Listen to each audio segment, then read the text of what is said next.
to your country and say, I love Suriname. When I'm coming to Suriname, me want to stay. I was born in Suriname. That's why I love my country, Suriname. When you went up, come back to sweet Suriname.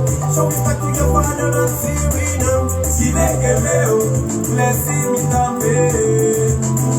Si leke leo, there's something standing. We can know our country sweet, the way me country do. And because I love Suriname so much, it's reason enough to ask you. Si leke leo, blessing me tambe. Si leke leo, there's something standing. When you return, come back to your country and say, I love Suriname. no matter where we go in Suriname, we want to stay. When you return, come back to your country and say, I love Suriname. no matter where we go in Suriname, we want to stay. Sana, we know we condemn. Mutu waitami tambe, kumbati beita. No akonde ke sana.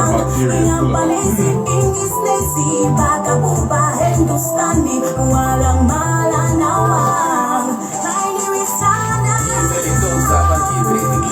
Hier is de basis, want hier is gezegend. Hier is die pressie, hier is die dressie. Hier komt mijn Atilobina à la pressie. Ja, je weet zelf, super zelf. En wie sap dat je viering, het bloed spreekt zelf. Tapa bakajari, ja, jullie blij strak. Voetbal op straat, niets boven dak. Als je het hier in die video, dit is straat. Denk aan tapa oproep, als je het drie strak. Barbecue waar rook, maar wordt uit de bak. En je weet hoe het doen is, aan nog grauw. When you went up, come back to your country and say, I love Suriname. No matter where we go in Suriname, we want to stay. When you went up, come back to your country and say, I love Suriname. No matter where we go in Suriname, we want to stay. Everything is shit. You want to have some kind of pride, you know, some kind of dignity. But you can't do it because they run the place like shit. They can't maintain this. The budget is not here, you have to wait for it. Everything falls to pieces.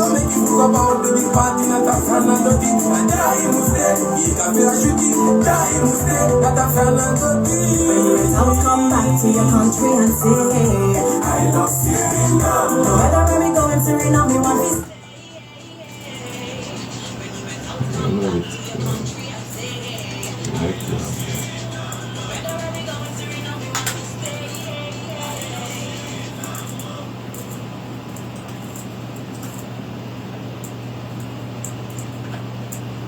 Okay. I'm trying to get the background music right now. Because you know these days, yeah.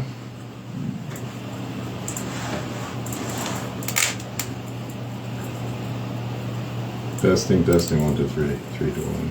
You got it? Music, yeah. The music But not me. again, Testing. yeah.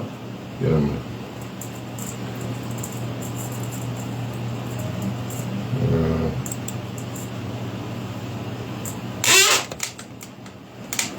Well, in case you've just joined me, this is SRS. Sometimes when you say it in English, it sounds real messed up. SRS. I'm gonna get this. Anyway, you have to enjoy it while it lasts. This is Dr. Love, and this is the Lonely Heart Show. And of course, I'm starting to feel the joys of Christmas. I'm starting to feel the jingle bells that are ringing. I'm feeling the fairy lights that are blinking.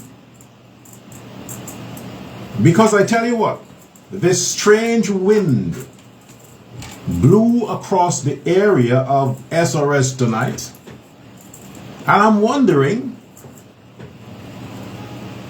is it because I remembered to pray this morning? You know, I usually do it every day.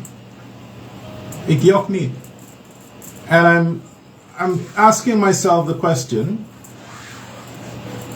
I can remember that in my prayer this morning. I was asking, for wat lang Apostle Neville? I mean, we praat over de telefoon vaak, maar je denk ik, we zijn abiru na wangi amang want to Friday met amang kon naar studio, taki even praat over alles dat gebeurde in this land en de wereld en hun gezin, his family. Luister, ik verstaan wel Nederlands. Maar de accent van mij, soms wanneer ik praat, ik ben een beetje verkeerd en de mensen lachen op mij. Like, hey, professor, taki Engels. Dat is spannend. Alles man daar verstaan Engels. So, taki Engels. So, okay, I'll speak English. It's not a problem. I ain't got a problem with that. So tonight, I'm very elated because I have this pleasant surprise. I had no idea that I think the reason why, because the previous week I had a lot to say about the church. And I think Pastor Neville decided, you know what? Let me come and join in the echo and the call for the church to step up and represent, because the world is changing, but the church cannot change with it. So tonight, it's a good happening that I have Pastor Neville in the studio. Yeah, he's here. I just asked him if he's hearing me in the mic. He's here in the studio. And we'll talk about a lot of things. On the top of the agenda tonight is the elections tomorrow in the United States of America. How is it going to affect all of us?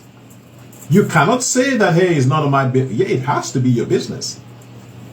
That you cannot pay attention or think about or worry about who gets elected in the United States government tomorrow.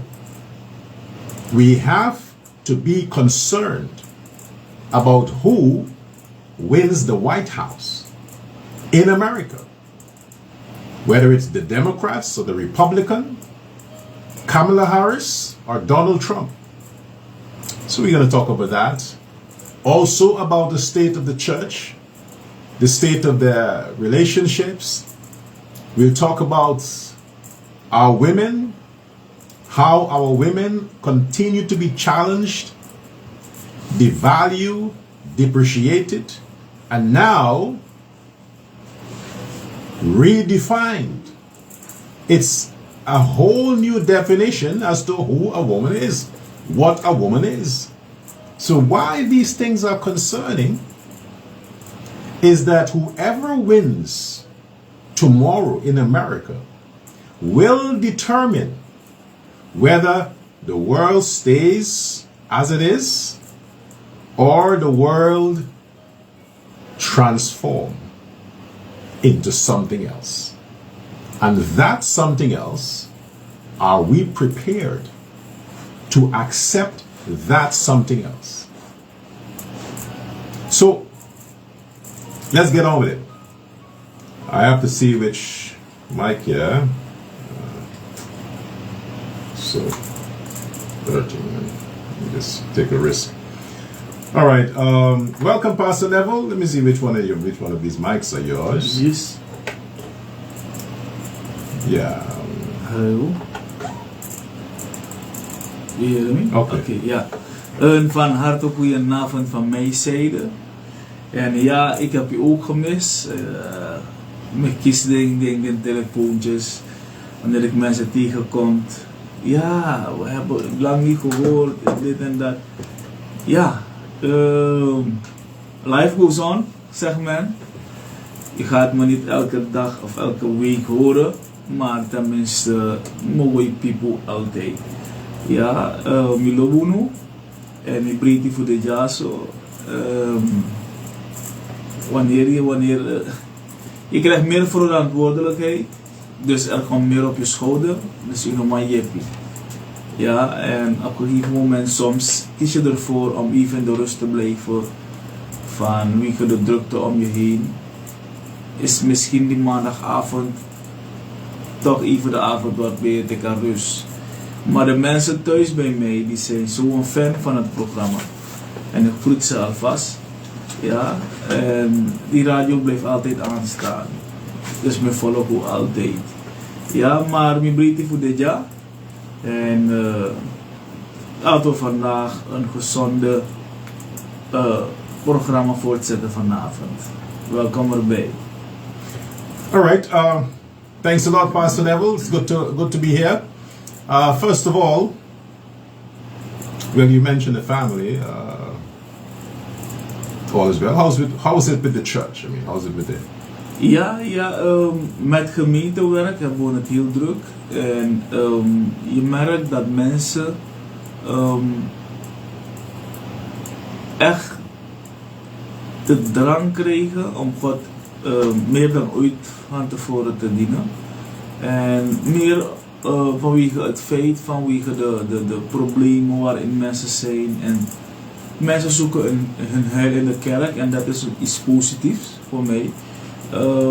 Je krijgt mensen van her en der, mensen die gewoon een zondagochtend opstaan en zeggen ik moet naar zo'n kerk gaan en ze komen van misschien van Abrabroki tot helemaal naar Sunny Point. In dat soort gevallen krijg je mensen die nemen een taxi, mensen die pakken een bus van misschien highway. Dus al dat soort gevallen heb je waar mensen echt op zoek gaan naar een gemeente die ze terug kan brengen of dichterbij kan brengen naar God. En waar ze isabi er is nog hulp, er is nog hoop in het leven en we hebben onze handen vol. We spraken nog gisteren in de gemeente over hoe we moeten uitbreiden, want we kunnen geen mensen meer dragen. Dus een gemeente dit.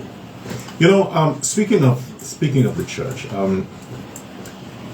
there's a lot that is going on and that is going wrong with the church these days. A lot of scandals. You think the church is like the parliament. You think the church today is like a government. You understand? It's just one scandal after the other. Pastors are like politicians. Even pastors' wives are like politicians. Every day is another scandal with a pastor or a pastor's wife. It's ridiculous. Before I bring you in something here, at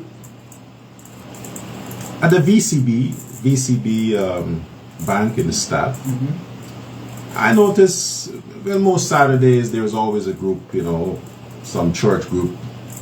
But last Saturday,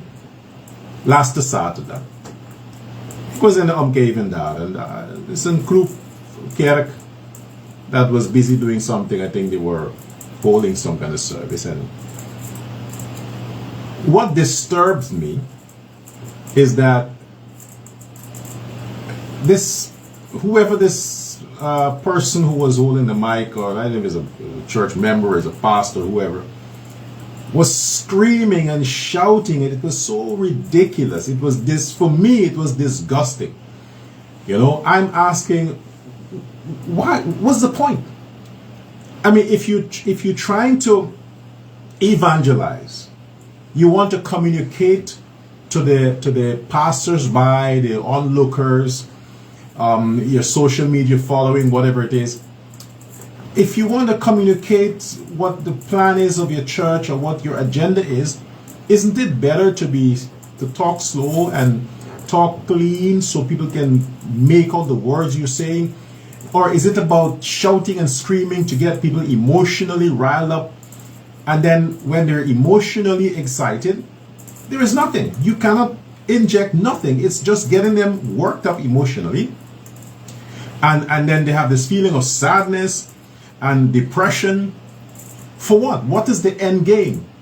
And I heard gossips from people who were standing around mocking these people. And one person said, Alleen black man I do this and this. You know, alleen black man I do this and this. We South country you go. Them someone say snap tapa strati and I bali so alleen swarte mensen. That is what people were pockets, you can hear them saying that. They were disgusted by it. Why? Why are you screaming and shouting? For what? You think God is so deaf that if you quietly offer your prayers or talk to somebody one-on-one quietly, they're not going to hear you? You have to shout and scream and sound terrible. Even the animals will run away because of the tone and the pitch of their voices. So my thoughts were that I would extend now to you. Since after the so-called pandemic, COVID pandemic, 2020 coming on, when we had this new regering here in Suriname, Santoki Brunswick, they had so many churches came on the street. Oh, we're praying for Suriname. Went to the cabinet of the president. Oh, we're praying for this. Oh, we're praying for that. From then to now, and Saturday, they're shouting down as though they want to bring down some drastic change. 4 years. Life has been 1,000% harder. Now, if you want to convince people that this God you're talking about is so great, miraculous, powerful, the name of Jesus is so, and no disrespect to Pastor, I'm being free, it's a free country, you know, so Pastor Neville is matured enough to allow me to make my point.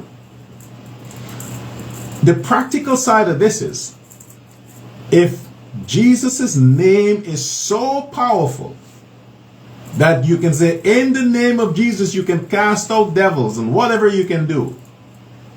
From 2020, there have been so many intercessions, crusades, in the name of Jesus, in Paramaribo, in the cabinet of the president, by the VP, Niets veranderd. You want to tell me Jesus' name is not powerful when it comes to politics? That you can, you're pushing these false agendas, but life is harder? The Suriname dollar is falling more? I mean, look at the oil price. It's 42 SRD per liter. From 750 to 42 SRD per liter, and it may go to 50 and 60. What's happened to the prayers? You're telling me that you're praying until elections? Then what effect did the prayer have? Elections time, people will vote based on the evidence of what the government has done for the past 4 years or 5 years. So if things change, you think it will be because of your prayers? Or because people decided, hey, it's too hard, I have to vote for change. It doesn't mean prayer worked. It means people got conscious. So all I'm trying to say here, instead of shouting and screaming and disturbing the peace, why not do your part? If you have a church, do your part quietly. And how you can do your part? You have your members there. Find out how your members' lives are affected. How many are in poverty? How many can't send their kids to school? How many have relationship issues? Focus on that church that you have. Help them. Because other people are trying to help themselves. You're shouting and screaming and you're trying to tell people that, come to my church. You have the answers, but you have no answer for the rising course, the rising oil prices, the rising prices in the shops. Politicians got to fix that. The church has not been able to fix anything. Politicians have to fix that. And the politicians we have are so spineless and weak and easily bought that they are not affected, they don't give a shit. So, Pastor Neville, what is your take on this disgraceful woman who happens to be the wife of the pastor? I'm sure you heard the story. That not allegedly, because the evidence came out, is having sex with the men in the church. What's your position on that? Would you like to respond to that? I'm talking about Tante Peggy. Het is heel erg dat zoiets is gebeurd. Maar I don't want to be judgmental. Het is erg genoeg dat zoiets is gebeurd en het is een schaamte voor de gemeente. Maar ik zie dat mensen aan de ene zijde van de medaille blijven. Dat als ze go in een probleem of go in een fout. Maar ik kijk naar beide zijden van de medaille. Omdat terwijl zij vanuit haar verantwoordelijkheid beter moest hebben geweten, dus dat wil men, en misschien is dat ook zo, nee, dat is ook zo, laat me het zo zeggen, toch, want als geestelijke leider hoor je dat te weten. Maar die man is ook een getrouwde man. En hij schroomt er niet voor een vrouw haar gevoelens zodanig hoe moet je dat zeggen, hoe pijnigheid op zo'n passie ook toe. Want ook voor jou als man die getrouwd bent, hoort ook hetzelfde. Dat je je niet op glad ijs gaat begeven. Kijk, een heleboel kan je zeggen over het gedrag van zus Peggy. Een heleboel kan je zeggen. En ik denk dat zij nu op dat punt is gekomen van ik ben de fout gegaan en hoe kan ik verder. Als mens zijnde in een ambt kan je altijd in de fout gaan. Maar wanneer je in de fout bent gegaan, is er ook een proces eraan verbonden. Pio Gubaka in een correctie en Pio kan herstel in ere. Het is nooit goed te spreken wat is gebeurd. Het is nooit goed te spreken. Maar point. Let me interject a point here, Pastor Neville. If we try to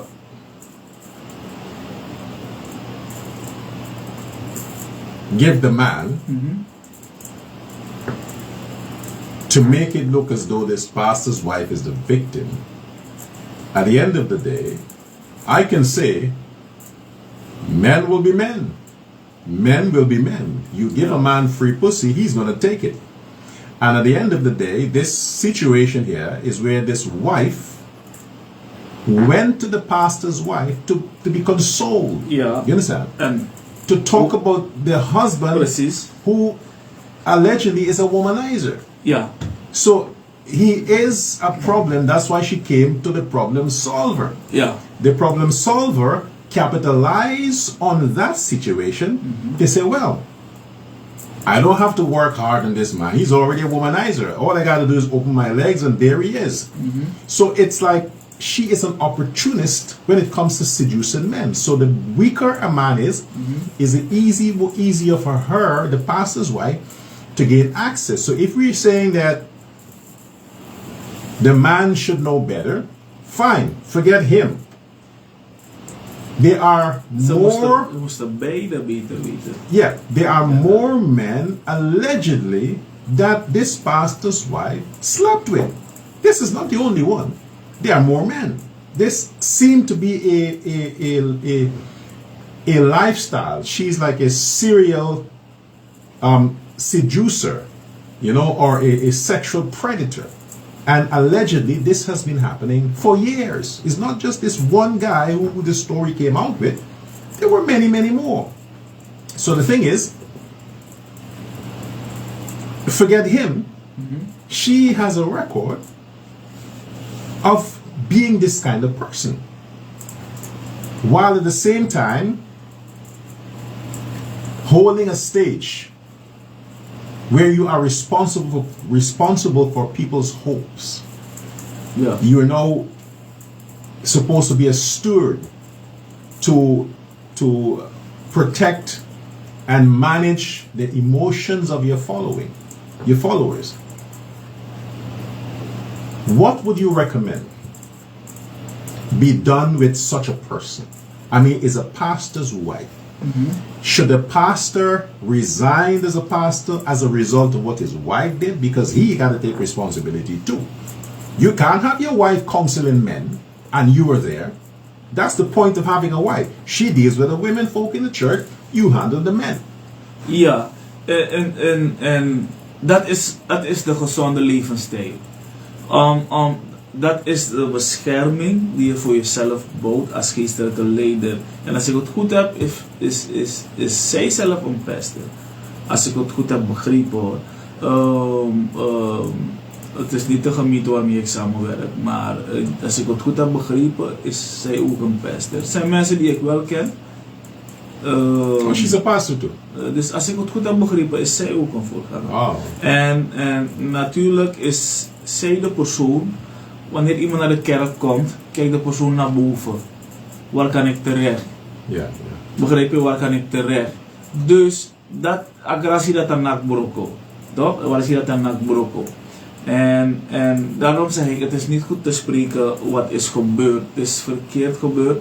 Maar hoe kan dat voor Tidego met Tamara? Hoe of wat, dit en dat. En ik vind niet dat zo'n voorganger, ik bedoel die man van die vrouw. Ik weet niet als die man voorganger is wel. Maar ik bedoel, zo'n man, allemaal kies man heeft beslagbaar. Wat hem gaande kan houden is het feit dat de geestelijke leiding rondom deze mensen hem gaat opvangen.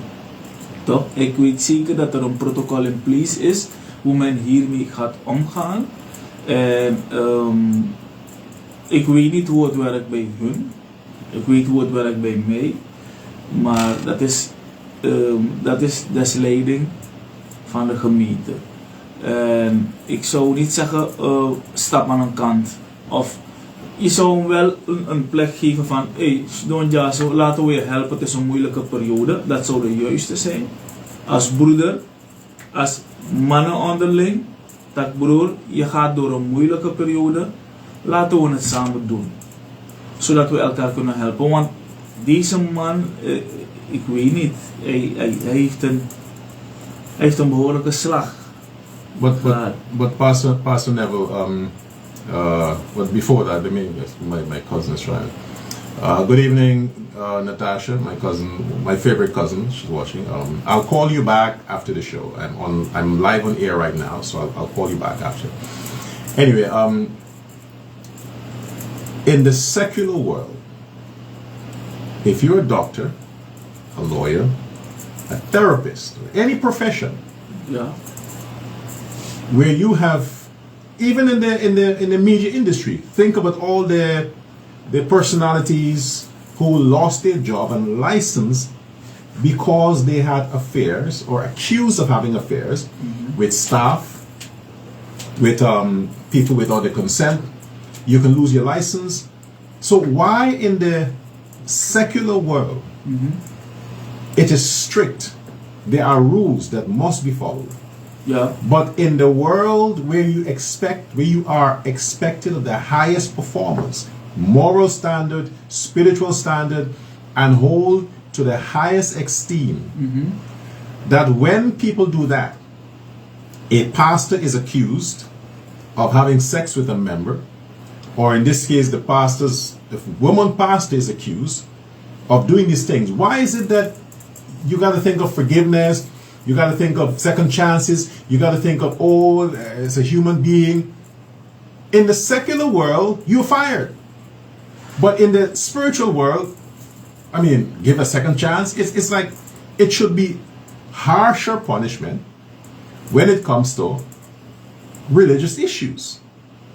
than it is in the, because secular world, well, they're sinners, so sinners are expected to do stuff. But you're dealing with the church here, and it's like, you know, they're still humans. No, I think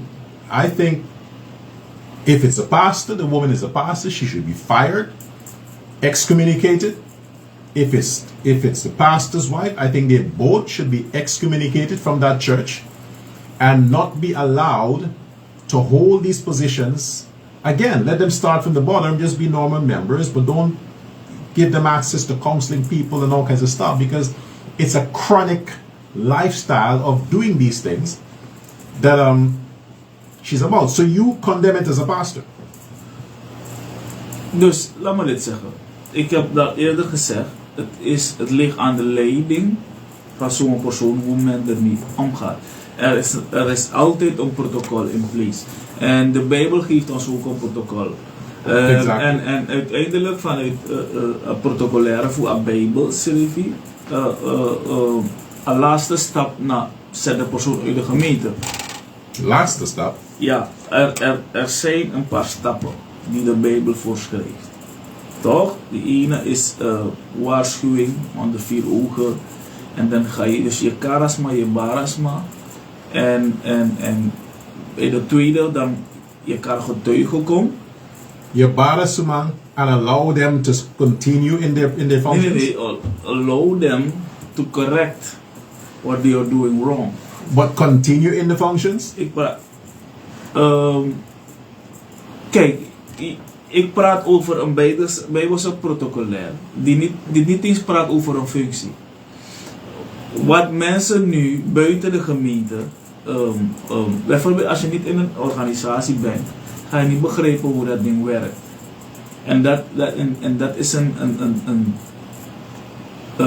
van mijn takking. Ik kan je niet allemaal uitleggen nu, zodat je het gaat begrijpen, omdat je niet in die organisatie bent. Ik geef je een paar stappen, de Bijbel is schrijf hoe voor, dat geef ik je nu.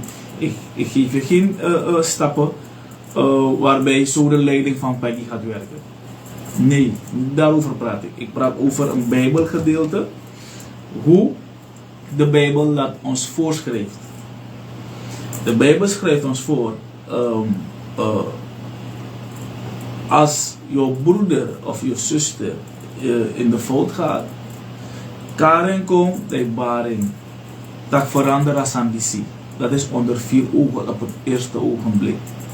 Het volgende is dat if je merkt op dat soms maar nooit verandert, dan roep je getuigen erbij, zodat de persoon weet, meerdere mensen weten dat ik in een fout ben, misschien gaat het helpen zodat de persoon verandert. En als dat niet verandert, dan doe je het voor de gemeente. Doe je het voor de gemeente. Soms maar je doet zo'n fout, you expose the person. Toch? En als dat niet helpt, dan komt het op het punt waarbij je zegt, we gaan je bedanken uit de gemeente. We zetten je eruit, want je wil niet veranderen. Toch? Dus dat is wat de Bijbel ons voorschrijft. Maar daarom zeg ik, de protocollen, die zijn voor de leiding van de persoon. Als de persoon in ambt blijft, de persoon in functie blijft, dat ligt niet. Kijk, voor jouzelf, toch, is dat ook een heel pijnig iets om zoiets mee te maken. Toch? En net als wat je zegt, wanneer we een bedrijf opzetten, maken wij de regels als bedrijf dat we zo met elkaar omgaan. Wet en regel die schrijft ons voor hoe je moet gedragen, bijvoorbeeld als politieman. Toch? Wat je mag en wat je niet mag. De Bijbel heeft dat ook. Maar wat het verschil is dat God altijd baka in ontferming om de mens die genade te geven om te herstellen. Het is genade dat wij kunnen opstaan 's morgens, ondanks wat we verkeerd hebben gedaan. Ook die rover die gisteravond die beroving heeft gepleegd, die kreeg volgens God het recht om morgenochtend ook op te staan, samen met jou. Begrijp je? Dus dat is des judgment van God zelf, hoe hij omgaat met zo'n persoon. Maar als de persoon in de fout is gegaan en op het punt is gekomen om te veranderen en verandering treedt inderdaad op, wie zijn wij als mensen om te zeggen van nee, we geven zo'n persoon geen kans meer. Het is altijd erg als zoiets gebeurt. Het is niet goed te praten. No one boos aan ino masuku ina sansa pegidu. No one positief san ino masuku isi. No one boos aan. Maar if gado i pegi ablo sumana mi futaki. But if you have a say, Over. do you think if you have a decision to make, if this is your church, you are one of the key pastors in this church, and you have this couple who are also pastors in your church, and you came to understand with evidence that this happened in your church, where this couple, married couple, who were tasked with this responsibility of helping other couples with issues, relationships, or whatever it is, and you discovered that this is what has been happening, as the head of the church, would you immediately, you don't got to do any investigation, you have all the facts you need, based on that evidence, would you fire them? Yes or no?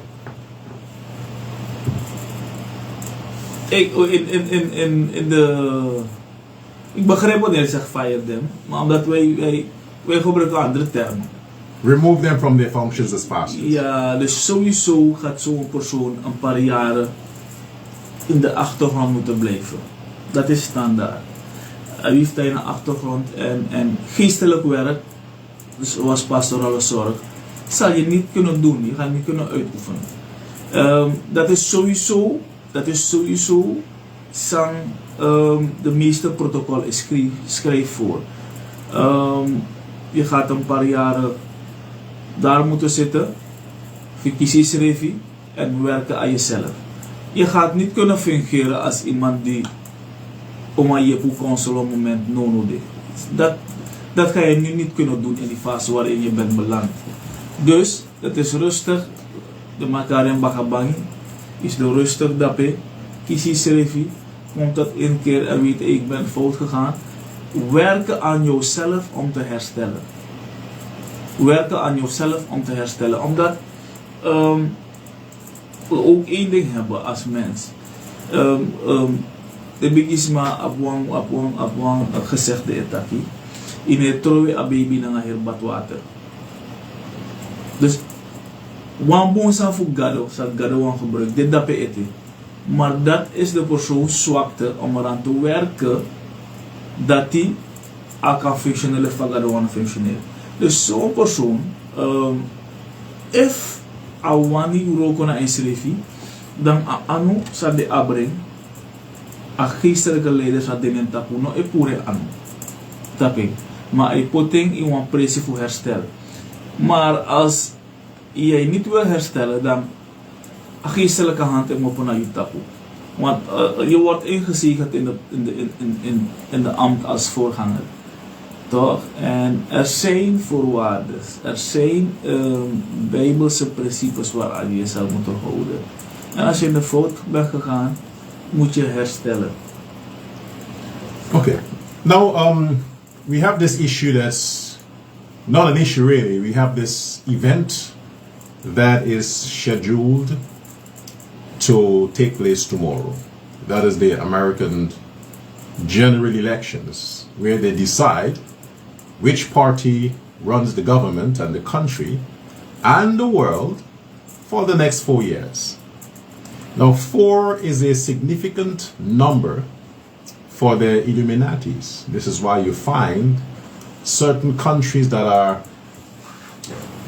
foundations or pillars of the movement limit their elections to 4, because 4 represents the 4 directions: east, west, north, south.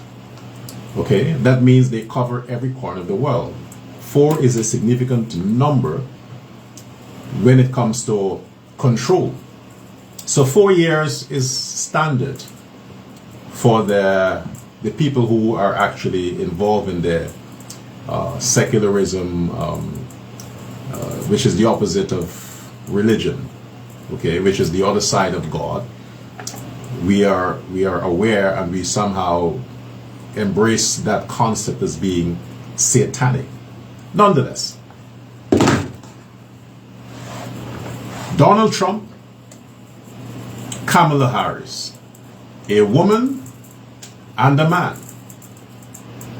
Now, I would not give myself liberty to talk on these two individuals' character, because I can only speak based on what I heard from news, from pundits on social media, from their campaign rhetoric. So I cannot rely on what is coming out of the camp of the Donald Trump or the Kamala's camp.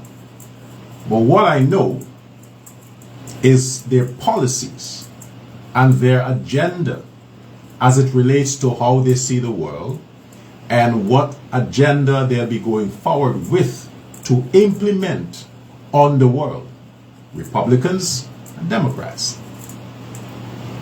If Donald Trump wins the election,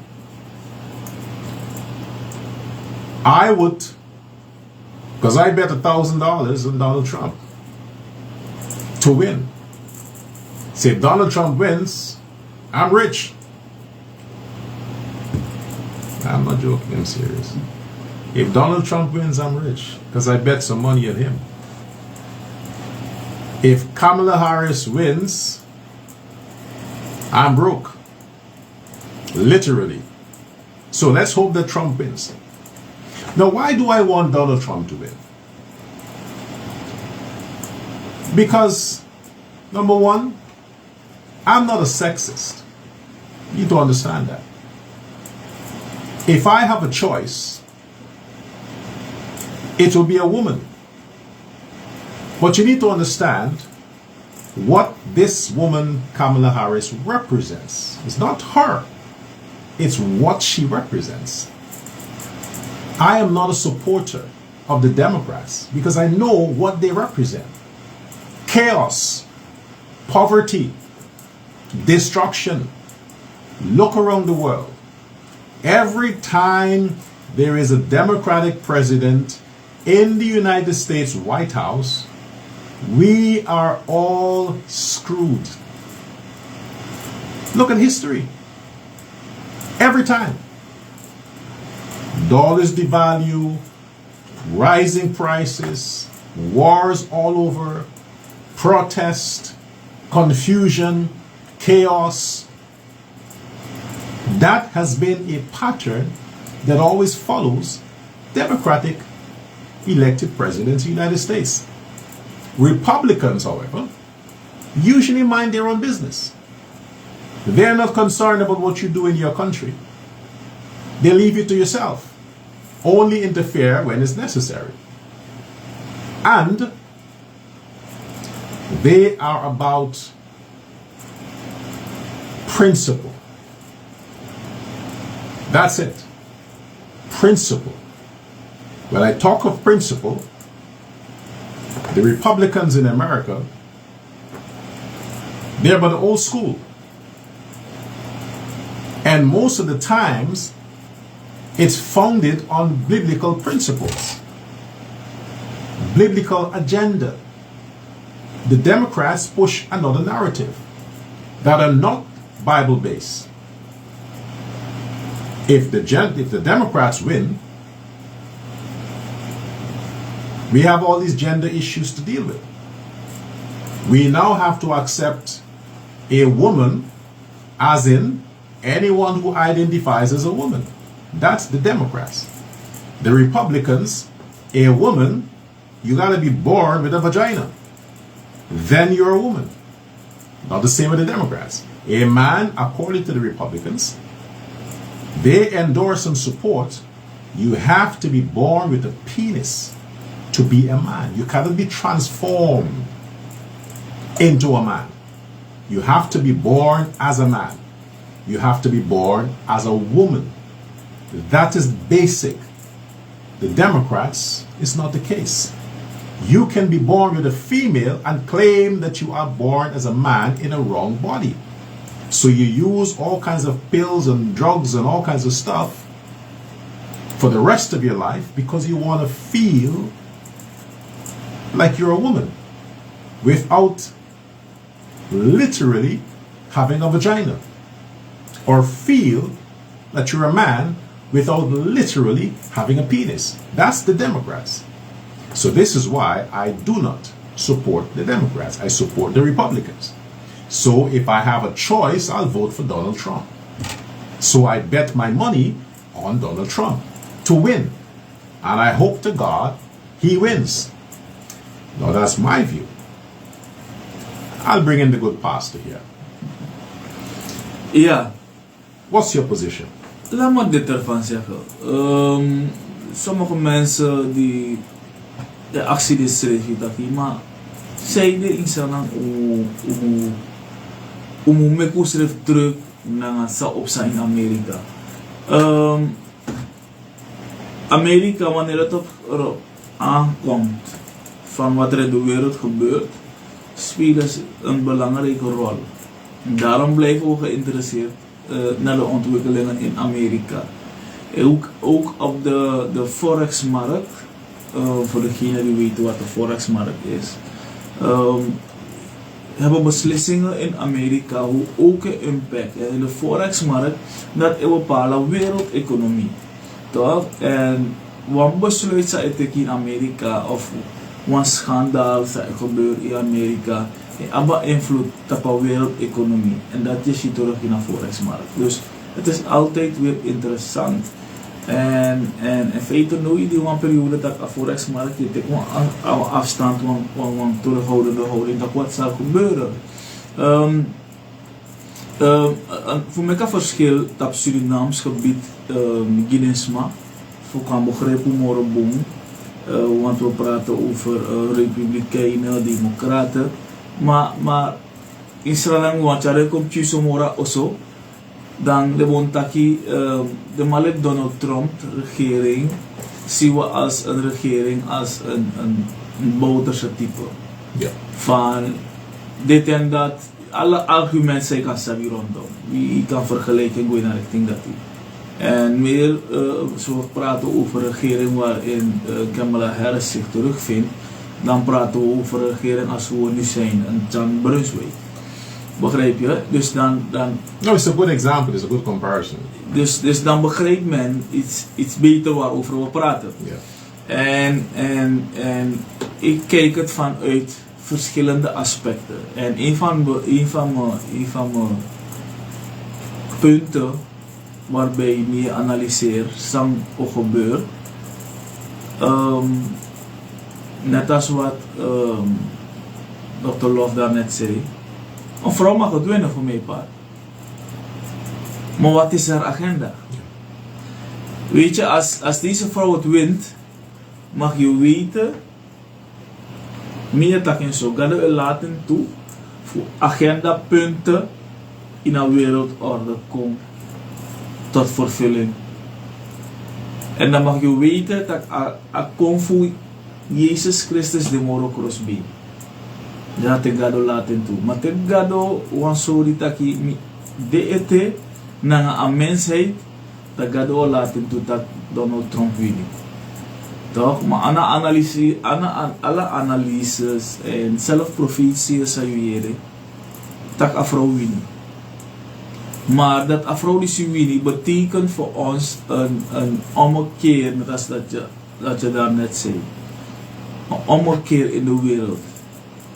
Agendapunten die maken. Ik hoor vrouwen analyses maken. Vrouwen analyses maken over deze vrouw. Ik zeg dat deze vrouw zich niet gedraagt alsof te zijn. Ik ben een vrouw. Want een van de belangrijkste dingen die wij als vrouw hebben is de baarmoeder. En daaruit bestaat het leven van de mens. Toch? Nou, uit een baarmoeder, we groeien alles maar. En we geboren kunnen dat op de politie. En de manier waarop deze vrouw over dat soort dingen praat, geeft ze het gevoel alsof nee, zijn wij vrouwen nog belangrijk of behoren we hier op deze wereld? Je zal het anders de argumenten die ze maakt, je verwacht iets anders van een vrouw met de argumenten die ze maakt. En dat geeft aan dat zij slechts een pion is die wordt gebruikt in het geheel. Maar omdat wij daar in de picture willen staan, dan gebeurt dit. Maar we hebben liever om een beetje menselijker te zijn in deze wereld. We hebben liever dat Donald Trump doet. That is so. My thing is, why this concerns me, it is because all your life you have a certain conviction. You look at yourself in the mirror and you understand that I don't have to identify as a man. I'm looking at a man. This is what defines a man. He doesn't have a womb. He has a penis with 2 scrotum or balls. He has chest. You understand? He emits sperm and he impregnates a woman who has a womb, and that happens via her vagina during the act of sex.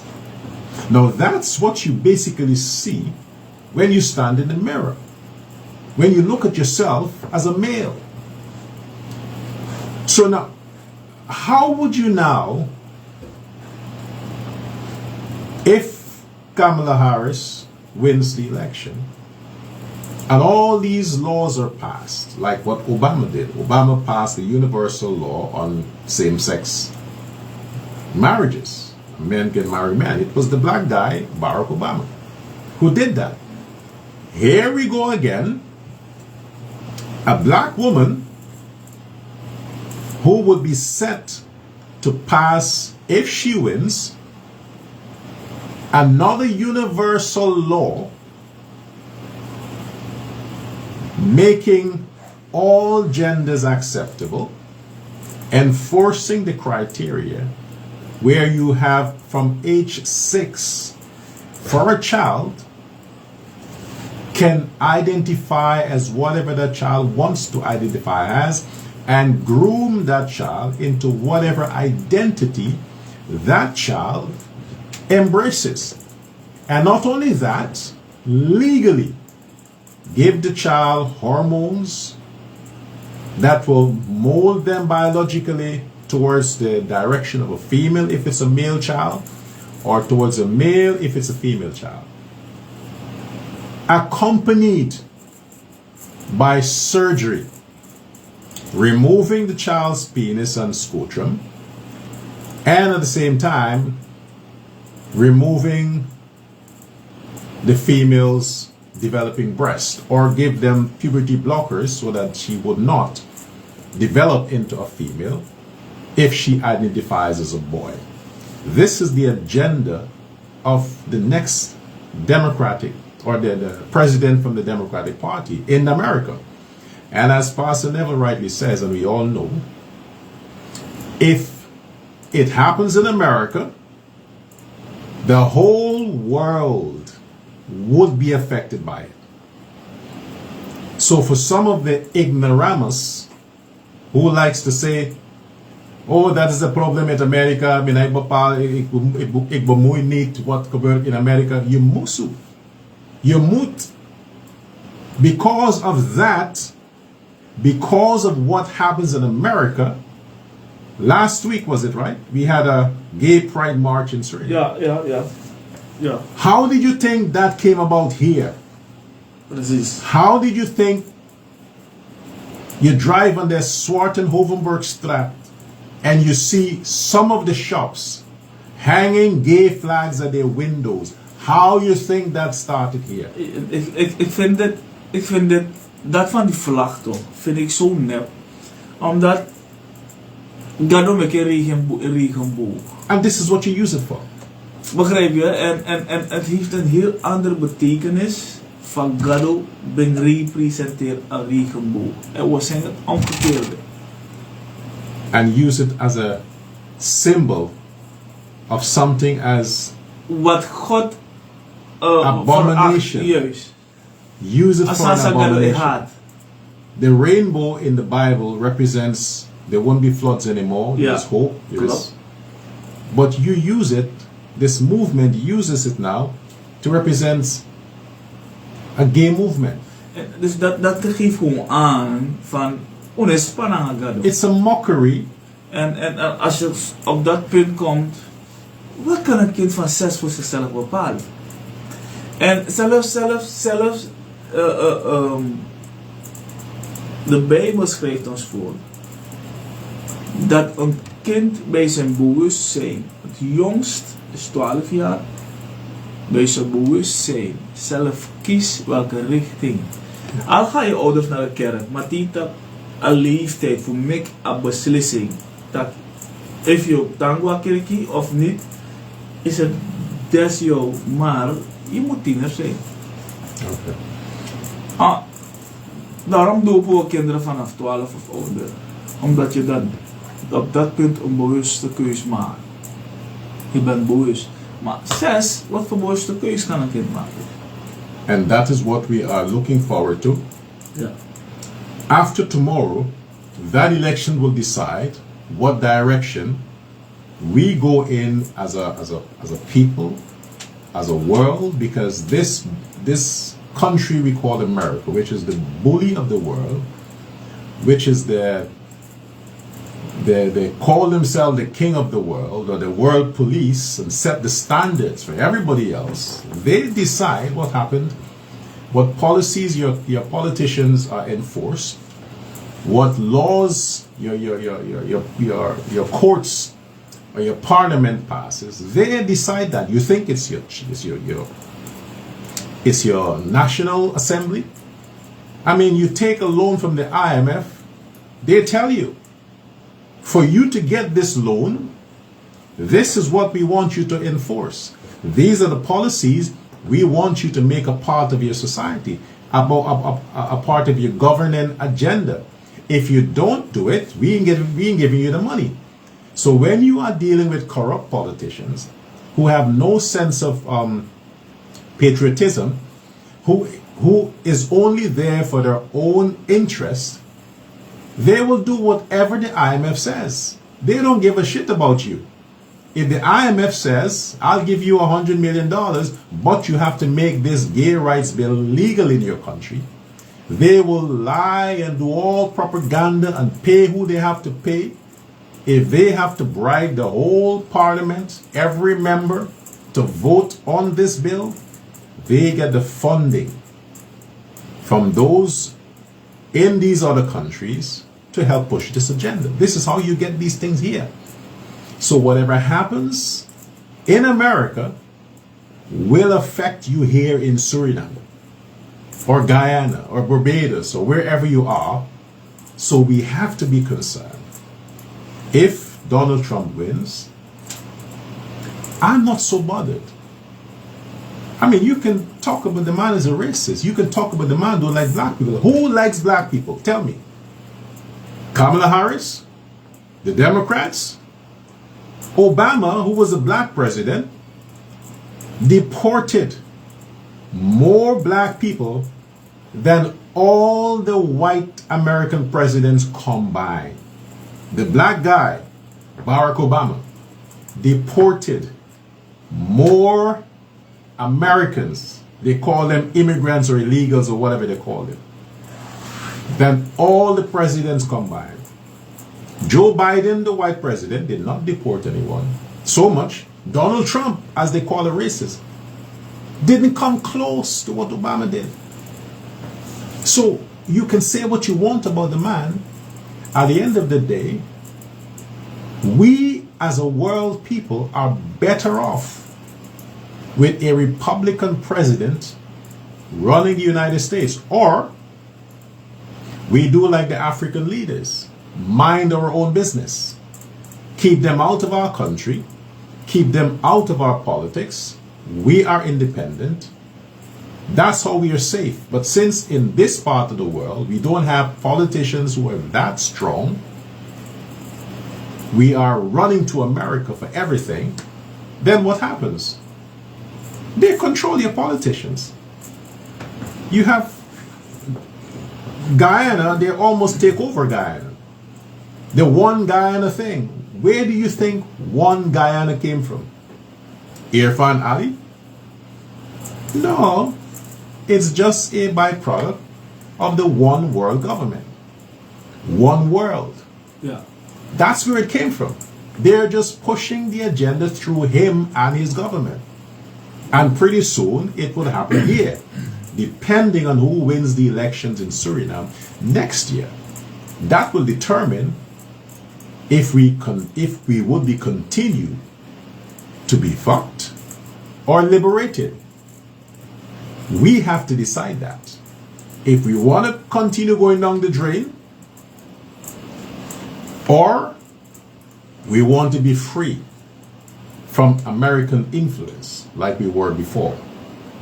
I'm just stating the facts. Yeah. Now, Pastor Neville, we have this issue with a rising suicide amongst men, an increased amount of drug use, an increased amount of alcoholism, an increased amount of carelessness and recklessness, and ultimately an increased amount of suicide amongst men, our male population. This is not unique to just one ethnic group or one racial group. Yeah. Across the board, men are becoming more drug addicts, alcoholics, abusers, and killing themselves. What's your take on this? Why do you think that this new phenomenon is happening to our men? Ja, oké, alvorens ik daarop iets zeg, iemand die wil deelnemen met het gesprek, 49440. 49440 is het nummer van de studio. En kan ook bellen via WhatsApp 8399109. 8399109 is 8999109. Laat een bericht achter. Bel even, maar laat ons weten wat je hierover denkt. Het issue van mannen, die speelt al een tijdje. En vanaf afgelopen september heb ik dit soort gesprekken vaker gehad met medevoorgangers. Gisteren nog in de kerk, in de dienst, tijdens de dienst, zei ik tegen de apostel, we moeten bidden dat die mannen ook naar de kerk komen. Je kijkt rond in die gemeente en het zit vol vrouwen. Sommigen hebben een man thuis, anderen weer niet. En gisteren deden we oproep. Als er nieuwe mensen zijn die bij zijn gekomen. En wat zie je? Er komen weer 2 vrouwen bij. 2 beeldschone vrouwen komen naar voren en ik zeg gelijk tegen de apostel, we moeten niet bidden voor die mannen. Niet dat die vrouwen niet welkom zijn, maar ik zie het probleem vooruit. Die vrouwen zitten allemaal zonder een man in die kerk. Wat gaat er gebeuren met ons? Wat voor problemen komen we tegemoet? En het is naar mijn inziens altijd een gevecht rondom de man, maar nu meer dan ooit Afianti, Satan, Asaptakte, Akis Amman zo ver voor Kiresrefi. Of doen als een man, vernederen man, of schakelen man uit. Werkt hij aan die populatie? Werkt hij aan een agendapunt van de voortplanting niet voortzetten, de next generatie niet klaarmaken, de next generatie niet laten verwekken? En daarom is het agendapunt van de Democraten ook iets van, omdat daaruit de beest, een antichrist Sakona visie if Kamala Haris winning. Dat mag je weten. Omdat het, waarom push men een die agenda? Same-sex agenda. Zodat we de voortplanting een halt kunnen toeroepen. Toch, zonder voortplanting krijgen we vergrijzing. Toch, zonder voortplanting krijgen we dat we op een gegeven moment er geen mensen meer bestaan zoals van normaal, van oudsher. En wat je ook ziet als je naar de wereld kijkt, is dat we agenda pushen van AI, Artificial Intelligence. Dat we toch een robot, het doet alles aan zijn jullie maar het doet. We hebben geen mensen meer nodig in onze productiefabrieken. We hebben geen mensen meer nodig voor ons te werken. We hebben geen mensen meer nodig. Wat doen we? We investeren in een robot en that's it. Daar gaat de wereld naartoe. Daarom werkt men altijd weer aan nieuwigheden voor jouw controle. Misschien is het in Suriname niet zo sterk naar voren gekomen nog. It's going to be here very quick. Things are moving very fast. Maar ik ben een wereldburger. Dus dat is wat je zegt, things are moving very fast. En een van de instanties die heel belangrijk is de bankinstellingen. Ja. En wat een van die dingen die er al is dat men een systeem gebruikt, toch, om bepaalde wetten, om het zo te zeggen, te lanceren of te doen goedkeuren, bepaalt men een bepaald systeem. Men noemt iets van silent pass of zo. Hou me dat ten goede even. Maar iets, je weet wanneer, wie zwijgt stemt toe, zegt men. En dan zet men die agendapunten van hen erin. Waar op een gegeven moment word je een wereldburger. En if de man dat even ego scheef, dan blokkeer je alles aan je. Dus die mannen willen zodanig dat je afhankelijk bent van hun, dat je zonder hen niets kan. Ja. En daarom vind ik het jammer dat wij in Suriname steeds weer kijken naar buiten en zonder om terug te komen op de potentie die we hier hebben. Op bepaalde politieke podia, ik wil geen partijnamen noemen, maar is er ooit gezegd dat Suriname wordt gezien als de voedselschuur van het Caribisch gebied. En ik wil zeggen dat inderdaad tot ontwikkeling kan komen. And you know, that thought just entered my mind. What you just said there just entered my mind, because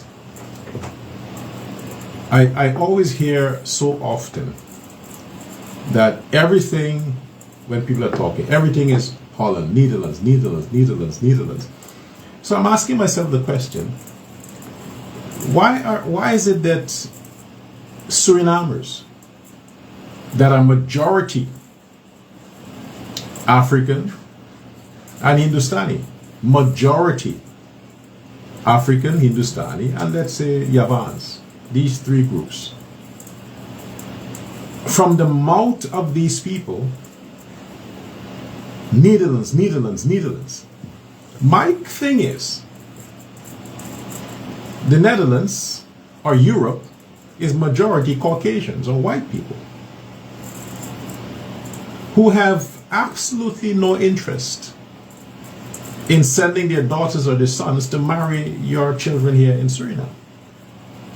But the Caribbean, which could be a closed community that have all the professionals, all the resources, all the know-hows to help themselves, that Suriname cannot capitalize on the opportunity of building bridges with the Caribbean, Trinidad, Guyana, Barbados.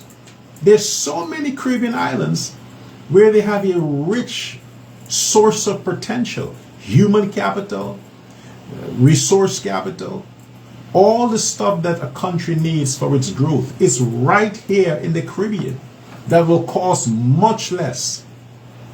But what happens? Netherlands. And Netherlands, or the Netherlands, is the place that you have to fight for your independence, that has money that will not give to you, will not pay you what they owe. And the Caribbean community wants to help each other. And who is in the Caribbean? Black people, Hindustanis, Javans, Chinese, in the Caribbean.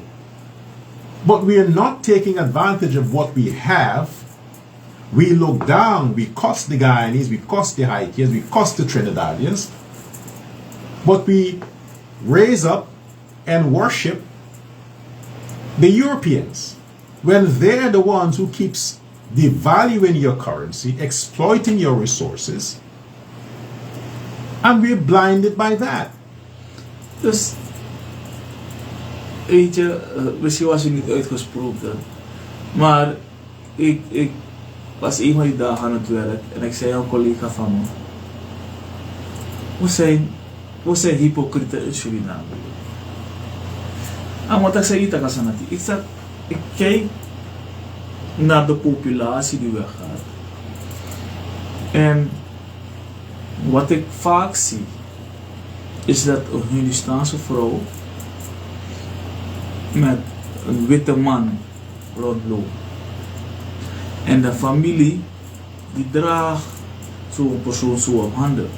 Maar het is diezelfde Hindustaanse familie dat niet atek manja na seranang probleem. Toch? We onderzoeken dat maar verkeerd passie. En misschien heeft die zwarte man hier in Suriname veel meer principes dan die witte man daar. Toch? Omdat je tante daar woont in Nederland en bepaalde uitkeringen krijgt. Niet eens dat die witte man zo goed voor de zorgt. Nee, most of the times they don't. Maar omdat ze bepaalde uitkeringen krijgt of ze doet een bepaalde job, ze doet een bepaalde werk. Like gistelijk, zijn een man scheiden, hoe zo geur. Nee, dat klopt niet. But that's what I'm saying. Now, if we have, because the European countries are mostly aligned with the Democrats in America, so they're also in this whole thing to push this agenda for this gender stuff. So when it comes to, and we know that the Netherlands is big in this homosexuality thing. Ja, dus daarop wilde ik straks komen. Is dat wat betreft die agenda, of wat betreft, ik zei tegen een collega nog van vorige week, ik zei tegen een collega, wanneer het op negativiteit aankomt, is Holland daarboven. Nummer 1. Ik weet niet als het in Holland is, eerste same-sex stroom. Ik weet het niet zeker, dus ik wil maar dat kan zekerheid. Maar ze waren hoog in het vader daar wanneer het op homoseksualiteit komt. En daarom zal je zien, als je wat gay, maar same-sex, sa ik moet voor jaar zo naar Suriname, voor het wel Libi, naar Holland, en dan is het more flexie, more snel. Weet je, en die trend zien we vaker voorkomen nu. And a lot of men leave here straight and go to Holland and come back twisted. He was already twisted. He was playing straight. Oh yeah, okay. So I go dat heeft de more vrij. Ja, toch? En zie je veel onder de vrouwen nu. Een vrouw die trouwt met een vrouw daar. En mensen die doen alle soort activiteiten. Gaan naar de dokter, trekken, ik weet niet, als ik een sperma, misschien wel man in de sperma. Ik weet niet, als ik een sperma moet noemen, maar in elk geval, ze trekken zaad van de vrouw om een andere vrouw zwanger te laten raken, al dat soort dingen. Yeah, artificial insemination. But you know, that's the thing that troubles me. If we want people to accept that this is natural, that people are born this way. Okay, if people are born homosexuals from baby, okay, then the natural process will be as they develop, their body is going to readjust into whatever the genes was programmed to be. You know, for example, you were Pastor Neville was born to wear a beard, mustache, you know, but as a baby he wouldn't have that. His body has to evolve over a period of years. Then the changes you will start to see that, oh, okay, he was born with this identity. Now you see the true potential. But there are other people who are, for example, I was born with the inability to grow hair on my head. I've tried for years. It just doesn't grow. So, as I got older, I just had to embrace the fact that luckily some growing on my face, but my head, it's like, it's a disgrace because I can't grow hair much on my head. That's my identity. So if people are born lesbian or gay or homosexual, then don't you think if a woman was born with a penis, as she develops, the body will readjust and that penis will turn into a clitoris, and then the opening would automatically comes. Then she's going to start to grow wombs and a uterus as time goes on. So by the time she reaches puberty, she's now defined as a woman even though she was born as a man. That will be the natural process. Then we can accept that yes, mistakes happen during conception. Now it is corrected. So after a while, that female who was born a male can bear children because of the natural process of photosynthesis, of change. Same thing with a man who was born and claimed that, okay, he was born a woman in a man's body. Over time, he will evolve and transform and naturally change without artificial pills, without puberty blockers, without chemicals, without surgery, without any kind of pharmaceutical intervention to bring about any kind of superficial change. Changes will occur naturally. That's when it can be accepted. But if you have to take surgery to remove surgically in a theater with a knife, a scalpel, cut off your penis, they have to reshape that and stitch and patch and all kinds of things to make it appear like a vagina, which is zero sensitivity. You cannot orgasm like a woman. You will not get a menstruation like a woman. How the heck can you expect civilized people to accept people who have mutilated their bodies as a woman? The same thing with women who claim to transgender as men. It is impossible. You cannot get another woman pregnant if you are a woman claiming to be a man. That's the point of being a man. You have a penis that sperm comes out of that impregnates an actual woman. We have to accept that if the Democrats win. And if I personally continue to protest that, I'll be shut down. It will be a blessing, Pastor, if tomorrow I'm still on Facebook. Yeah. It will be a blessing. Because based on what I've said, I'm expecting to be blocked and shut down on Facebook because of the statements I've just made. That's the world we are expecting if Kamala Harris wins. If Donald Trump wins, I can say what I want. After he signed it and sworn in, they will not be pulling this kind of stunt anymore. Yeah. Then you have real freedom of speech. But if the Harris wins, That's it. We are all screwed. Ja, You have to accept the gay agenda. dat is een probleem. Maar ik kan me heugen, en volgens mij is dat het enige goed moment waarbij je kan praten over president Santoki. Waarbij hij in de verdediging is gegaan. Er was een of ander politieke leider gekomen vanuit Amerika op bezoek in Suriname. Wanneer zij door zou reizen naar Guyana, om dat ten goede. En iets heeft gezegd waarbij in feite de mataki een slip op de tong. Toch? Hij moest dat binnen gesloten deuren zeggen, maar amataki publiekelijk.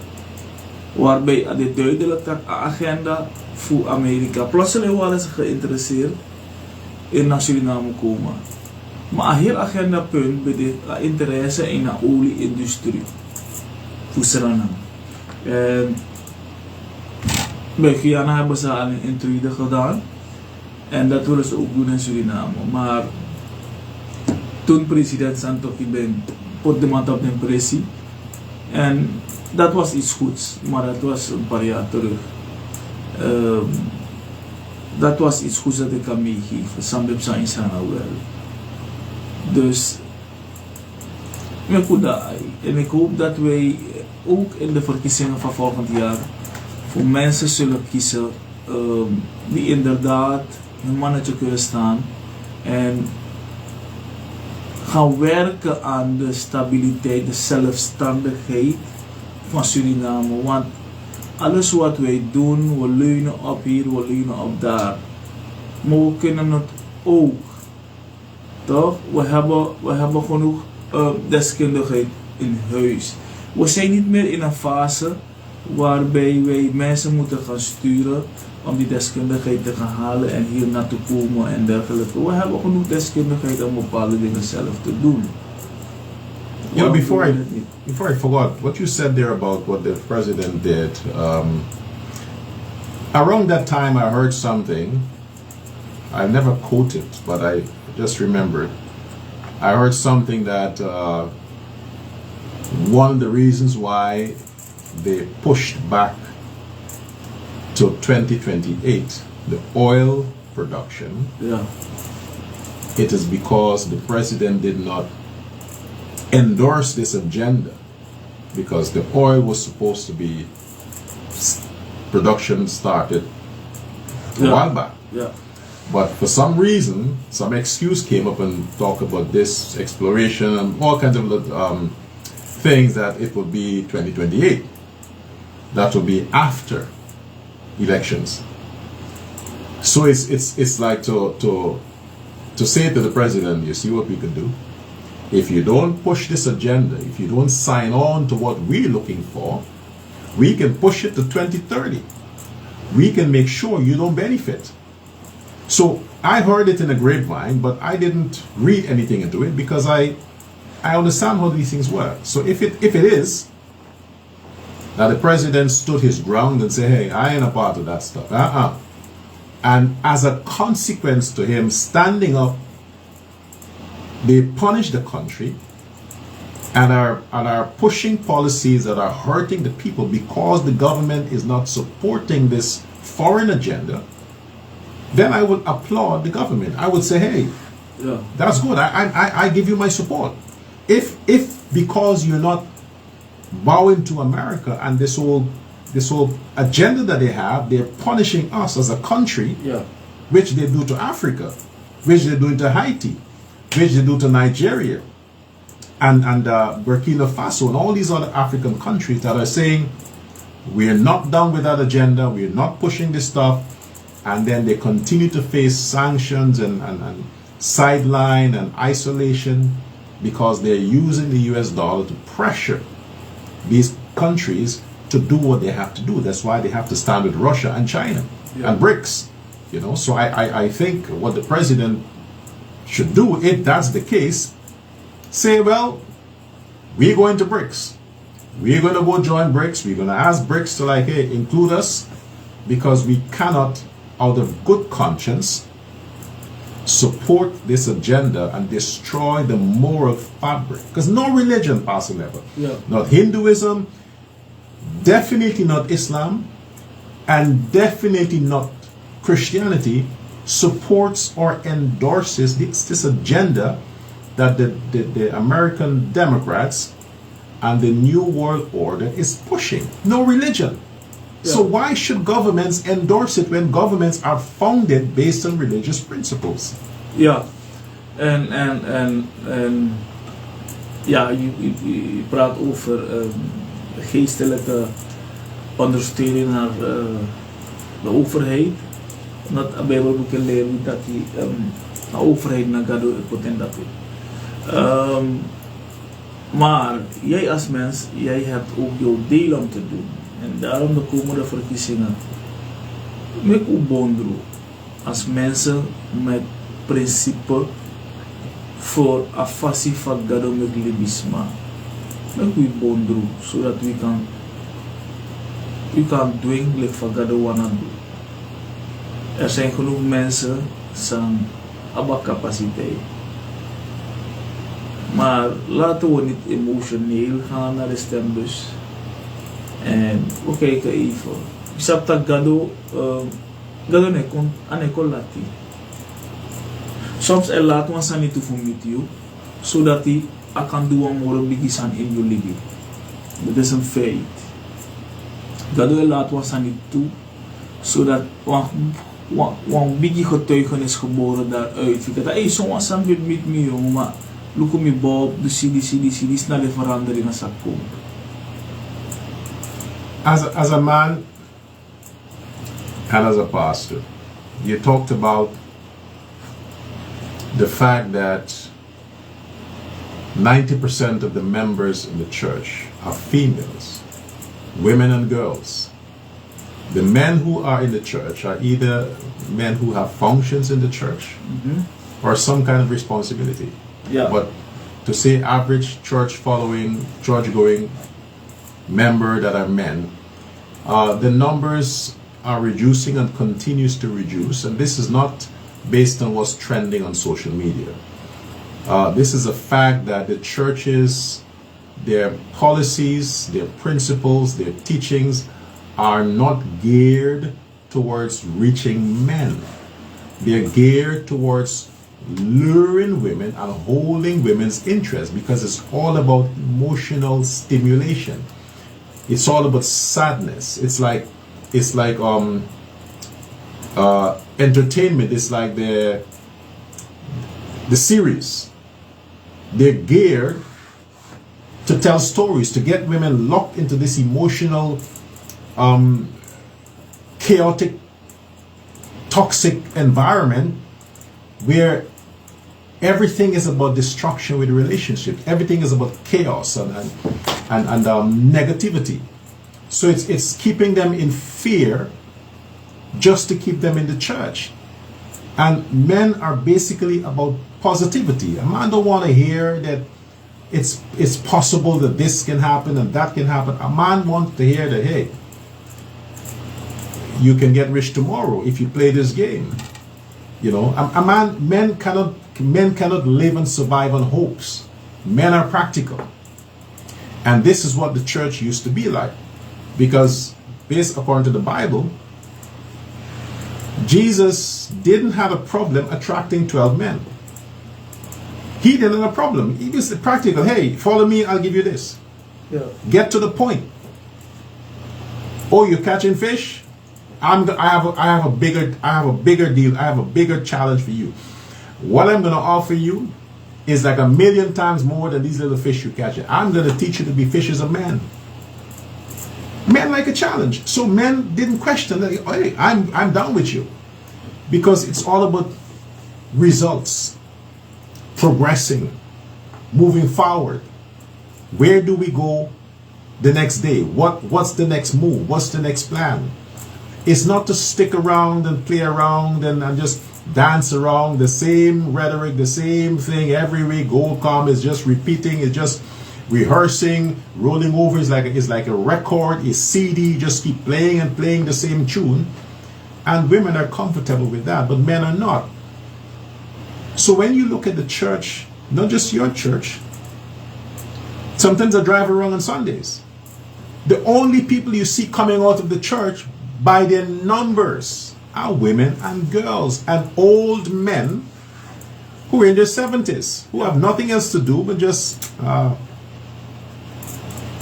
The question is, why? And the same thing I said. They're promoting, I want people to believe, or still believe, there is power in the name of Jesus. But why is the name of Jesus not powerful enough to attract men to come to church and stay in the church?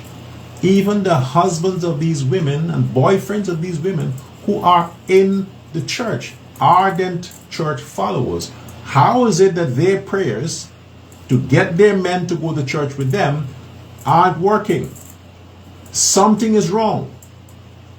Men are devils. We are not that tough. It is not that life is hard, yeah. But you think men are working Sunday to Sunday, that they have no time to spend an hour with their families in a church? Yeah. Why is it now that it's not appealing enough that men don't want to waste time to go into these churches to sit down and feel embarrassed and ashamed? I mean, Pastor Neville, imagine you have a set of women on the stage and they're praying, they're playing this sad music in the background, and a grown man with muscles have tears running on his face. Why? He would ask, why the heck am I crying? For what? Because the music and the environment makes him feel so vulnerable that he is now, if he don't show that emotion, then he's not a real man, because they're expecting him to be that, and then the camera focuses on him. Oh, the spirit, brother. Oh, yes, let it go, brother. I mean, you wouldn't find grown men doing that. Men would avoid those kinds of sessions. Men want to, like, be men is like, you know, strong and tough and aggressive. But to be sad and gayish and feminine, and it's not a man's thing. So why do you think the women in the church today, and to add to that, all these single women that are going to church and are praying and fasting for God to give them a husband, when the church cannot attract men to even attend the services, where do they expect to find these men to marry them? You're not going to talk to them on the street because they ain't going to your church, but then they're not in the church because the church don't attract men. How the heck these women expect to find husbands when they would not talk to men who are not in the church, and there is no men in the church for them to talk to? What's your take? Dus, pardon.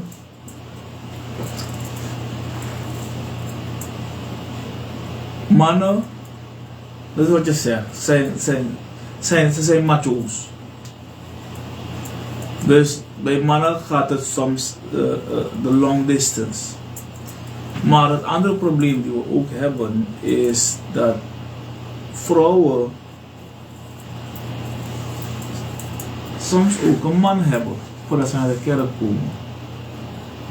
Maar wat maakt dat die man niet naar de kerk komt, is dat hij het verschil niet ziet in zijn vrouw van toen ze niet naar de kerk ging en naar de kerk gaan. Ja. Je verwacht dat wakati afro wa kerkie we moren positief vibe die na zo, want ze nou veranderen. Maar eerlijk, ik kom erg. She's En more dat arrogant. soort dingen maken dat mannen onderling praten over dit soort cases en zeggen van hé, no maar, no, if dat niet, dat is allemaal goed op je. En soms mannen ook makkelijk verwachten van een vrouw om mee te geven met hetgeen dat zij voorstellen of Trenta kan een vrouw adapteren ba. Toch? Maar voor mannen heb je iets meer in die tank nodig. Omdat je niet moet vergeten dat de duivel liever heeft dat die man buiten de gemeente blijft, omdat het plan met de man veel groter is. En mannen zijn niet in grote getallen als in vrouwen. Er zijn veel meer vrouwen dan mannen. Dus altijd, als aan dit soort takmoren vrouwen die naar kerk dan man. Het is voor ons altijd weer interessant om te amang kung futiking, te amang kung fucharing go na pressie. Toch? En solisi was amus met een man voorzien. Voor ze kon verstaan dat ik nog iets zou beantwoorden. Van die man die bijvoorbeeld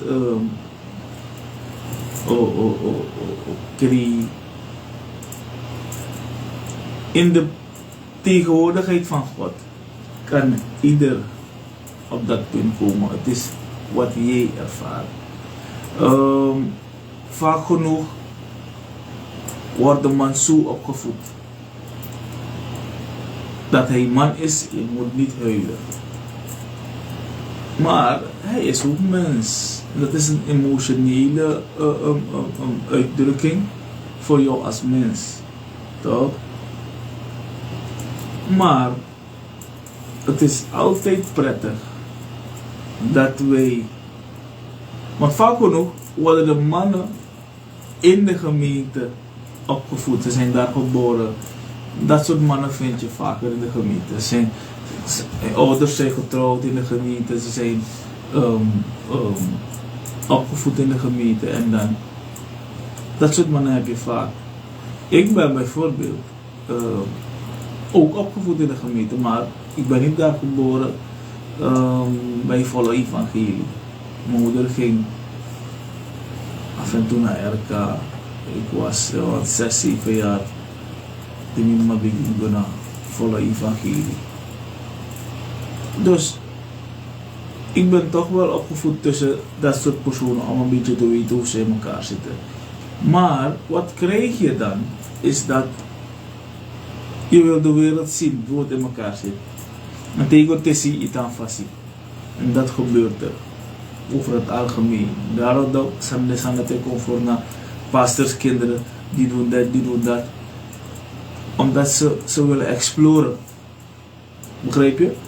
En dan komen dit soort dingen dan naar voren. Komen dit soort gedragingen tot uiting. Look, for me, I've never seen much of a difference from what we considered what's in the world as against what's in the church. There is really nothing in the church. It's just a lifestyle. And secondly, we live in a world. We just adapt certain principles that are unique to certain beliefs. But at the end of the day, if you as a man think about, because there have to be some driving force behind why you want to be assembled, why you want to be a part of this congregation, of this religion or church or whatever it is. And as you said, you're disgusted as a man by the lifestyle of women who are not following the church.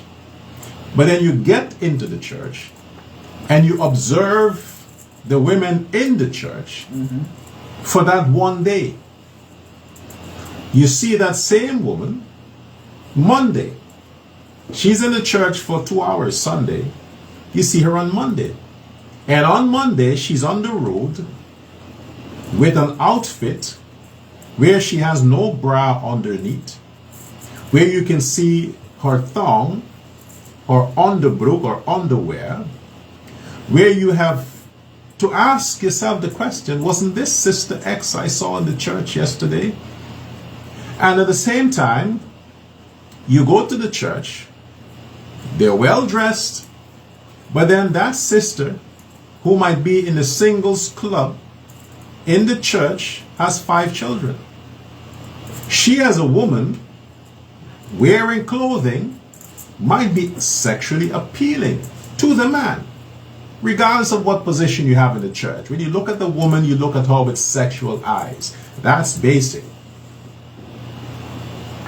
But when you pause to think, apart from this attractive woman you see, there are 5 kids, possibly for 5 different men. So if you have to now play Mr. Nice Guy, the nice brother of the church, and have a relationship with this woman, you're talking about a single mother of 5 children that if you decide to get married to her, you automatically take on the responsibility of being a provider for a mother with 5 kids that doesn't belong to you. And you yourself may want children. So if she makes you 2, that's 7 children. So the question as to why a lot of these women in the churches are not finding men, or men do not find them as potential mates, it's simply because what they come with. If they're single, they may have a long list of, they may have a history or a past that is not attractive. If they have a good past, they may have a string of children. They may have had 2 or 3 divorces. There are all of these factors that are responsible. And the question you have to ask yourself is this. God gave the best to his children, right? A sister of the church who may have lived her life, made some bad decisions, and in her 30s she decided to join the church, get baptized, and try to build her life up. But she's already lived her life. She come to the church as a broken person to become spiritually whole. Being spiritually whole doesn't mean she'll be physically whole. Spiritual wholeness has nothing to do with your physical wellness. She comes with a record.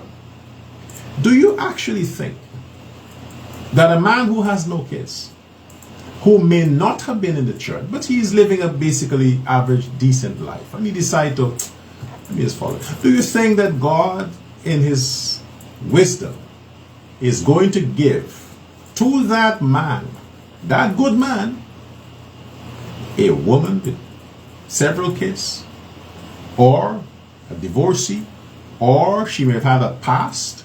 Do you think that God is so unfair to give that man who has a healthy past, a woman with a questionable past, just because she's baptized and is going to church now? In the same way,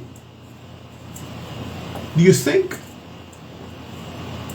a criminal who went to prison for murder, come out, said he got saved, going to church now, that God is going to give a virgin in the church, such a man, simply because he claimed to be saved and claimed to be a follower of Christ or claimed to be a new person, that woman who is a virgin, who's never had sex, never had a boyfriend, could say that that's God's gift to her? An ex-criminal who turned Christian? These are the angles that we could explore to find out, how does this God really works that we're talking about? You understand? So at the end of the day, before we exhaust the time without covering that, we haven't explored in depth about the whole suicidal stuff and the whole drug stuff with our men, but maybe for good reasons. But Pastor Neville, this whole relationship issue, it's not getting better. And now with this new problem we have facing us with this gender stuff, if this agenda is pushed further, the church will have to be forced to take sides. And if you have a bunch of single women in the church, and this gender issue come up, there are no men because women can't find husbands. How can a pastor now tell his following, hey, God accepts everyone. If you find another woman attractive and you want to bless you, you can't find a man, then take a woman. Would if you speak for yourself in your church, would your church endorse such a program to encourage, not encourage, but if it comes before you, would you endorse that? I mean, if a woman says, well, Pastor, I can't find a husband, so I'm lonely, I need comfort, and myself and Sister X, we have a lot in common, and I think we want to explore the possibilities of having a relationship. What would be your position on that? No, dat is simpel. Het is simpel. Het is niet wat God ons voorschrijft. Dus we zullen daaraan niet mee werken. Ik heb wel gevallen gekend, P. Asma kon zo in een kerkje. Ja, mijn vader dat vrouw uiteindelijk akro eruit. Dat je pik en een staat van gezin. Een trono. En begrijpelijk. Maar wat ik jammer vind is dat vrouwen vaak praten over teleurstellingen van mannen. En soms beginnen ze zo al heel jong. En op een gegeven moment voelen ze wel ervoor om zich als vrouw te gedragen om ik wil wel een baby. Dat klopt er iets niet toch. God heeft je gemaakt. God heeft je zo geschapen, zodat je kan tjara baby. Daar hoor je thuis. Dus dat wat gebeurt er? Juna, griet vrouw. Nee, wat ik kwam bij wat je wil maar baby. Je gaat zoeken een man. Nou, wat zijn niet klopt dat? De gemeente staat er helemaal niet achter. We weten wel dat deze issues er bestaan. En we zijn ervan bewust dat je met deze dingen geconfronteerd kan raken en geconfronteerd zal raken. Toch? Op een gezonde manier, de mens staat centraal. Al lobby je altijd die aan mens. Je houdt van de mens. God lobby asma. De mens staat centraal bij God. Dus aan de hand van jouw gedragingen gaan wij jou niet wegduwen of in een kant plaatsen of dergelijke, aan een kant schuiven. Maar het is wel duidelijk dat wij jou duidelijk gaan maken dat dat niet zo hoort. En we gaan samen met jou eraan werken dat ik naar de juiste richting zou gaan. In tegendeel van de wereld te doen, we doen tegenovergestelde, we doen gezonde levensstijl zou gaan doen. Toch? En dat is ga en vermenigvuldig. Ga en vermenigvuldig kan niet tussen twee mannen, het kan niet tussen twee vrouwen. We praten over gezonde levensstijl, we praten niet over een levensstijl van artificial intelligence. Niet daarover praten we. We praten over gezonde levensstijl van God make you. Als man en vrouw heeft hij ze geschapen. En heeft die twee bij elkaar gebracht en ze zijn één geworden. Hoe worden ze één? Hoe worden ze één doordat hij ten produceert want niet anders. And that is the thing when you talk about producing children. I can't think of any parent. I mean, even as a parent yourself, and I'm a parent too. And when you get a newborn, when your partner, your other half, your female half, delivers a child, I cannot imagine. I cannot fantasize this reality that a man or a woman just deliver a baby and she's holding that baby in her hands and she's saying, well, I hope you grow up to be a lesbian or a homosexual and or a murderer or a criminal. Or nobody does that. Yeah.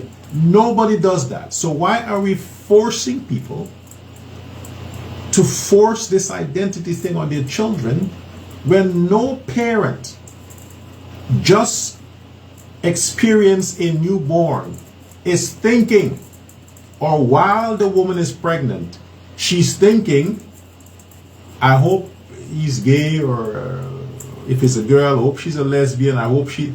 Nobody does that. What you're thinking is, well, I hope he maybe grows up to become a police officer, or a soldier, or a doctor, or a lawyer, or a fighter, or successful. you understand? That's what you are instilling in the universe for your child. Never about sexual identity. So the thing is now, why would you endorse a woman and a woman wanted to get in a relationship if that person's parents was thinking that way? She wouldn't be born. He wouldn't be born.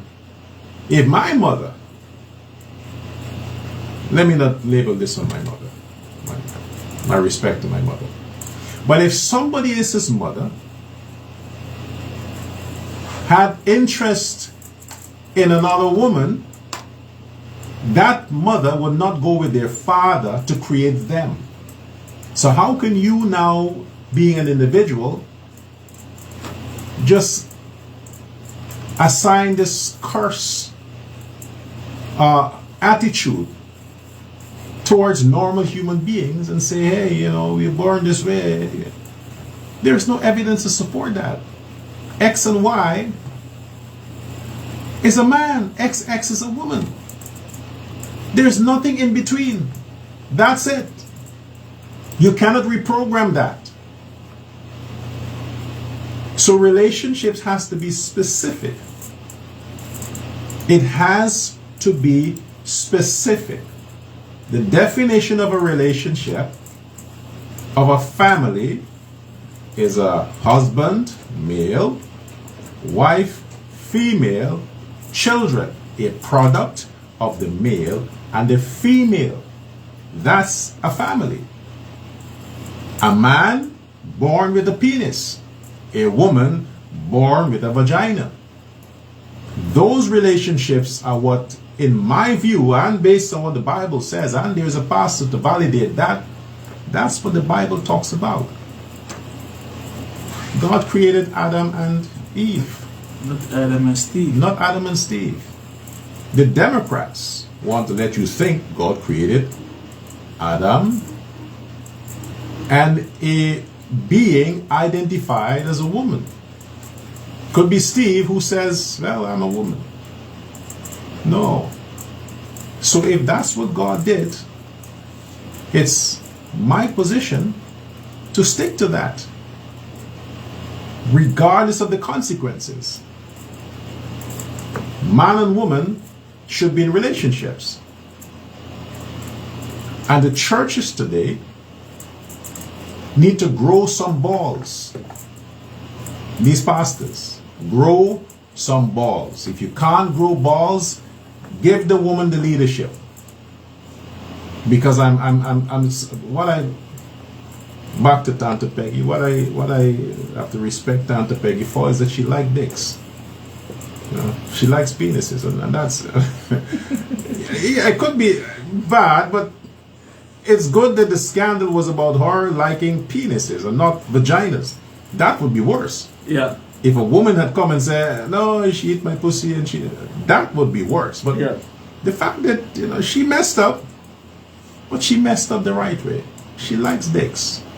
That's normal. That's good. Good for you. At least stick to that. You understand? I can understand. I know sometimes if the husband, you know, is of age and maybe the guy ain't functioning properly, you know. A lot of these pastors don't eat pussy, so I mean, if you ain't eating it, you ain't giving the woman some relief, then she got to find some outlet, and the closest is the members of the church. You know, you can hide and do it there, but you mess with the wrong one. And the secret is out. Nonetheless, what are your closing remarks, Pastor Neville? Ja, iemand stuurde daar net welkom voor me. En No pas de begin. ja, en ja, ik voel me altijd zelf getrokken aan jullie. Altijd niet altijd naar me, omdat altijd niet het op een pressie voel. Ik kan hier op mijn smaak. Ik weet niet, het komt vaak voor dat mensen bellen om advies. Maar dit zijn de dingen waarbij wij in de gemeente waar ik ben agenda's pushen van stabiliteit binnen gezinnen. Agenda's pushen en ik denk over 2 weken, 18 november moet dat zijn, hebben we een koppelsavond waarbij we tjademang gaan uiteten. Omdat zelfs amang Europa se tranga, maar nooit aan mij kon dat idee voor tjara vrouwen dat man deed. Tjara vrouwen uiteten. Omdat ze in hierdie Europa tjara monikong en unispangen de rest. En dat creëert ruimte voor partners om in de fout te gaan. Een vrouw en roken toch? Zei dat een vrouw nog een jaar man gaat op een date langer in money? Dat kan ook. Dat kan ook. Dat is niet verkeerd. Dat is niet verkeerd. Okay. Maar omdat wij zo zijn opgevoed, met Willuk en zo. Maar ik denk dat we nu wel vrouwen krijgen die... Meer dan men, vrouwen verdienen meer dan men. They're making more money than men these days. Ja, omdat mannen vaak geconfronteerd raken in een situatie van we moeten keer... you have to take care about our family. Exactly. En de vrouwen die krijgen de gelegenheid. Die man gaat aan het werk om die vrouw naar school te sturen. En die vrouw tekent degree, dan afvergiet dat man. Dat gebeurt ook. Exactly. And before I forget, Pastor Neville is going to celebrate his 30th birth anniversary on Monday. I'm not that young. 11 November. Ja, 11 november ben ik jarig. Pastor Neville wordt jarig. Ja. 30 jaren. He's 30 years old on November 11th. Monday, huh? Ja, Monday. Maandag. So, before I forget it, let me just mention that. We can say happy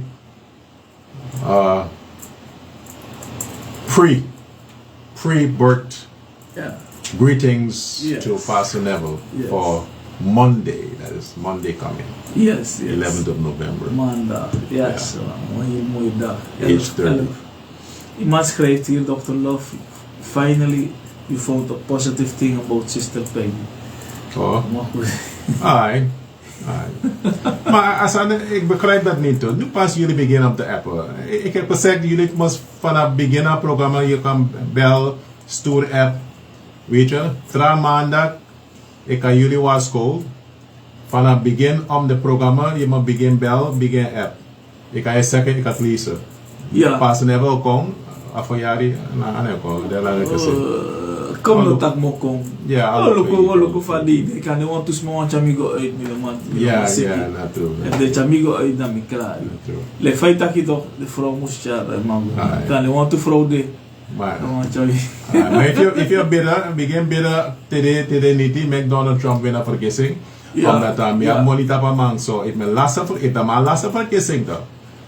Dan soms ze dat bid give man dat ook give money back. Me no want last money.